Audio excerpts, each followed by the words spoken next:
கரு வெட்டி கட்டி மச்சினி மனசுல அம்பு விட்டான். மச்சினி கண்ணாடி மாட்டி கேட்டு என்ன பார்த்து நச்சுன்னு கண்ணடிச்சான்.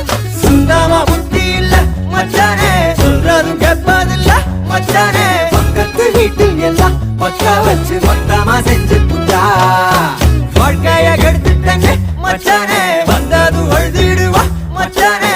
ஏதாச்சும் பேச போனா உன் தங்கச்சி எட்டித்தான் ஓடி போவா. சாவிங்க என்ன பகலிங்க என்ன, உன்னுள்ள வச்சேதான் காப்பானே உன்ன. இந்த சோகம் உன் பக்கம் வந்தா எதிரே நின்னு மோதி வெற்றி கொள்வான்.